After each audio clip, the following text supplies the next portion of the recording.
Now welcome to another edition of News from Naboo with Horse Lightning Takes. And let's get right to the news. We're going to kick it off with the big headline. Dave Filoni got a promotion. He is the Chief Creative Officer of Lucasfilm, specializing, of course, in Star Wars. Yeah, he is the man now, it seems. Yeah.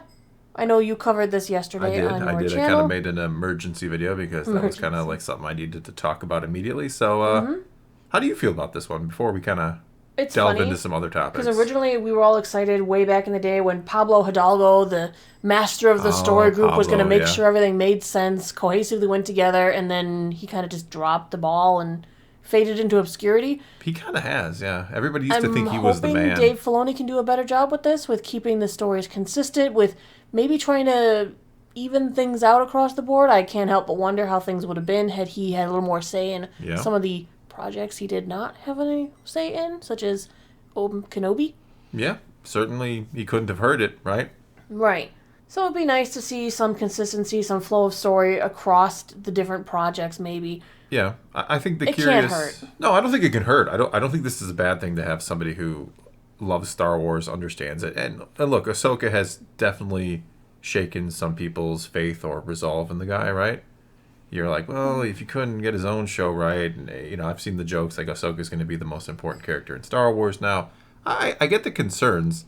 I guess my argument, and I kind of made this in my video, so again, we won't go too deep into it, but it's better than having nobody kind of sitting there looking at these scripts and trying to, like you said, or maybe having somebody there who has their own agenda. Yeah, exactly. It feels like you want to hope, you want to believe that he's going to bring a cohesion to some of these projects, and he's going to kind of nix or get rid of some things that wouldn't have worked in these scripts.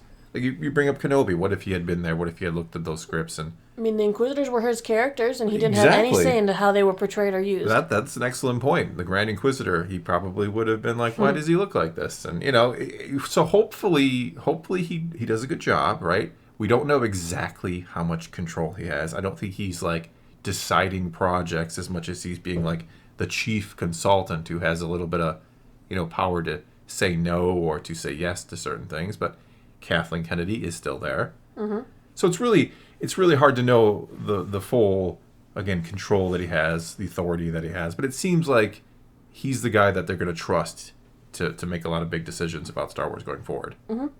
But now that we've actually heard, him speak some on this new role, interviews have been coming out with factual information about the Ahsoka series. Factual information?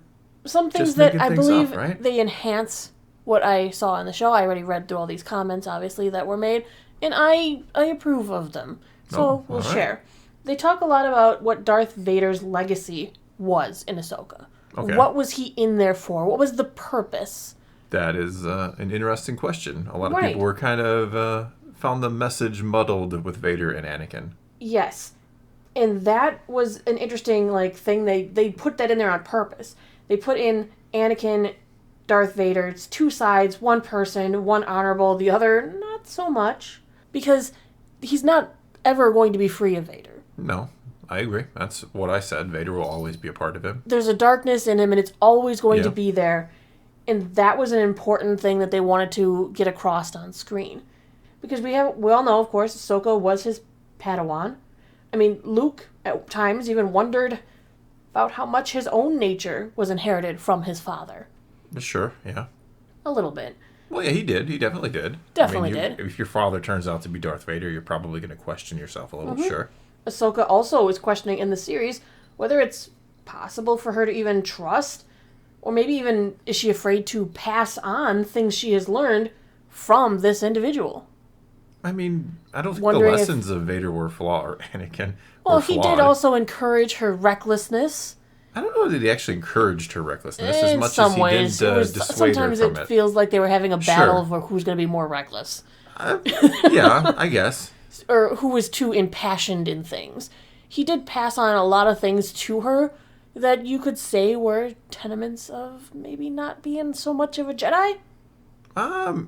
A Jedi that trusts their instincts. I mean, you could make some cases the other way for Anakin, that he was what a Jedi more should be in some regards. That he doesn't, this is what the Council would do, this is what the Jedi Order deems I should do, this is what I feel like I should do. And the thing with Anakin in Clone Wars, at least, is more often than not, it works out for him, doesn't it? Mm-hmm. So you can kind of make an argument the other way. And yes, he does some shady things.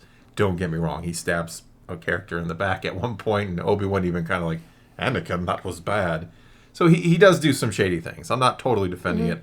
I'm simply saying there's a case to be made that Anakin is doing things the right way sometimes. All right, but what Rosario says is that Ahsoka had a very particular idea of him, the Jedi Order, and who she was in all of that for a very long time until that image was shattered. The point we graduate to here is, yeah, he did some terrible things, and he also did some really great things, and it's always up to you how you choose the direction. She can look back at her own life. She's gone through some hardships that could have been the moment that she herself turned dark. She didn't go there. So I think she's starting to trust herself. Well, I think she should trust herself, because the thing with Ahsoka is we've never really seen her tempted by the dark side at any point. No, but there always was that inkling of would she follow him. Sure. I mean, you go to the Mortis arc and she sees this, dark version of herself, and this is what happens if you follow Anakin. So I suppose if she's recalling that. But we never really see Ahsoka grapple with, those decisions that may lead her down the dark path. I don't know.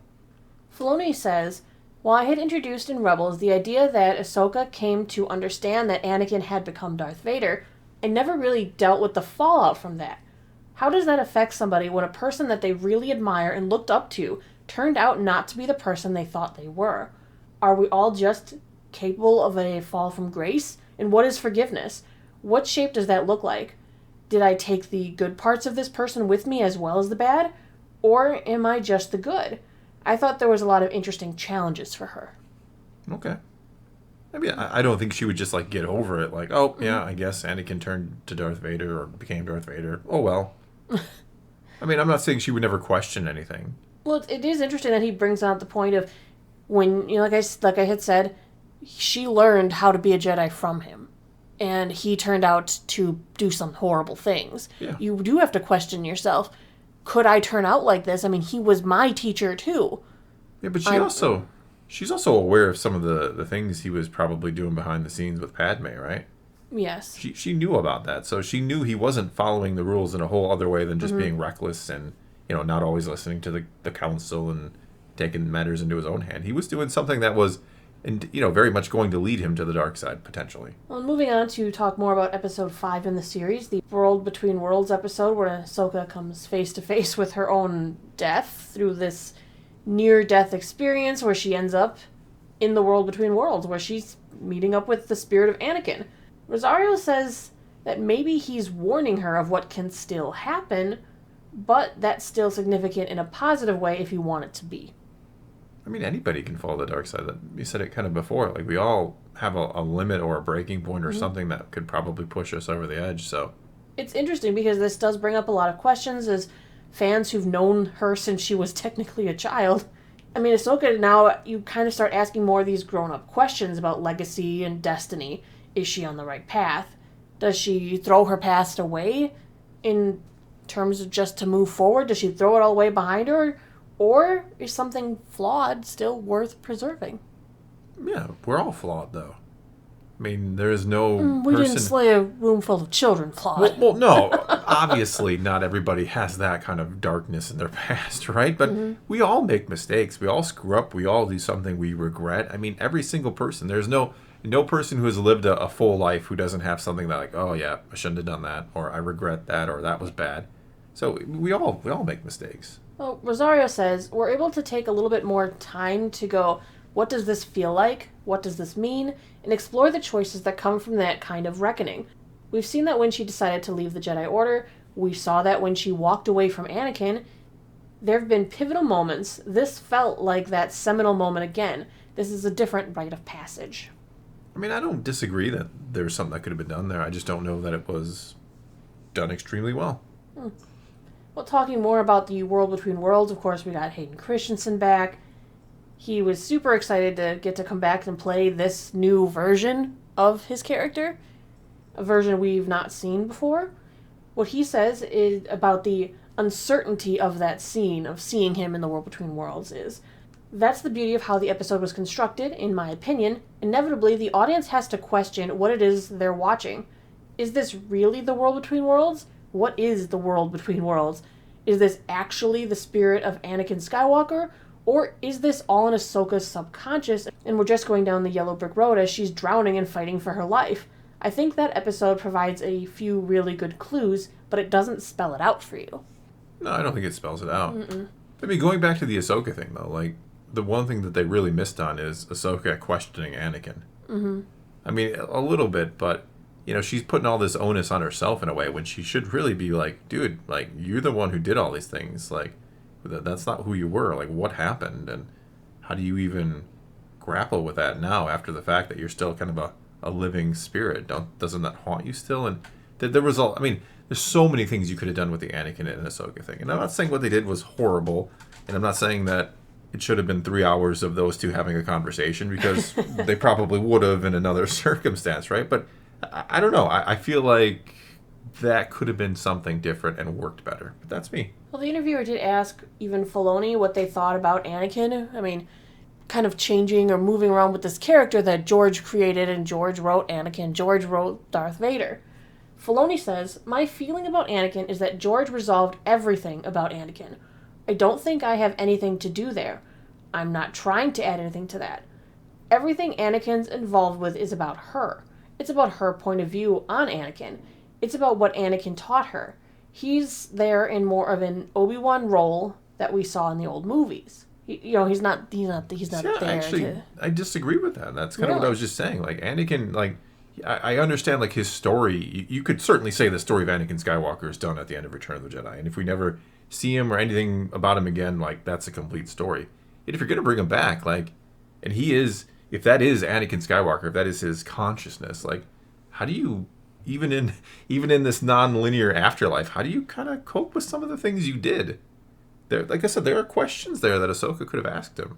Well, he's been that way for 9 years, so maybe he's coped with a lot of Well, he's probably been that way for a non-linear amount of time, whatever that even means. So I could understand if he's beyond that, but that doesn't mean Ahsoka wouldn't be like, hey, man, again, you did some horrible things. Like, what's the deal? But there's a lot of things that you can question within the series. I mean, when we saw the World Between Worlds scene, was that even Anakin? We don't know. Was that for her subconscious interpreting that as the spirit of Anakin? I mean, the flashes to Vader and Ahsoka's visions could be her fears manifesting about what could she turn into. We don't know 100%, and they deliberately set this up so that we didn't know. I kind of think that's a cheap way to do it, though, right? Like, I understand you want to keep it vague, you don't want to spell it out and all that, but you do want to imply that's Anakin, right? Otherwise, it's like, well, she didn't really see it, so nothing there is, with the real Anakin, even though we know Anakin became a Force ghost or Force spirit, as they call it now, so it could have been him. Just acknowledge, that was Anakin Skywalker. That was her interacting with her old master instead of kind of, oh, maybe it was, maybe it wasn't. I think that's cheap, honestly. What Hayden says is, there's a lot to unpack potentially. I was getting to play a version of this character that I hadn't before, and that was the all-knowing, all-powerful Jedi Master who could wield both sides of the Force, light and dark. Did he just proclaim himself a master? Yeah. At will, and maybe has the power to save Ahsoka's life, which is very interesting because that's the power he was trying to achieve when he pledged himself to the dark side. Yeah. And then we'll move on to the last time, let's say, that we see Anakin in the series. The final shot of his Force ghost watching Ahsoka while she's there talking to Sabine. Which I guess is supposed to imply further involvement in what's going on. What Filoni says is, Anakin, of course he's there with her. He's always been there with her, but she just couldn't see it. She couldn't feel it. She didn't know. She had isolated herself and made herself alone because she was afraid. He's done a great deal to alleviate that fear in her, and so there's a moment, I think, he's proud of her in the end. He sees that she's going to be a better mentor. I debate Force ghosts with people all the time. To me, what they are, mainly, is inspiration. You have people in your life that I'm sure have inspired you, and you feel that all the time.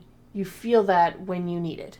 Dave likes to debate Force ghosts. He needs to give me a call. He calls them ghosts, by the way. Good. That's the right term there, but he needs to give me a call. I'll debate him all day. And not necessarily like against each other, but I think we'd agree on some of what he's saying there with the inspirational thing. I think that kind of answers the question of why don't Force ghosts just show up and solve all your problems? Because they're not meant to. Exactly. So they're inspiration. We're on the same wavelength there, I think. Well, and then they talked a bit to Natasha Louis Bordizzo, who played Sabine, because they're kind of showing at that scene that there was almost a generational Jedi going on. We had Anakin, who trained Ahsoka, and Ahsoka, who's now going to be full-on training Sabine. Right, I guess, yeah.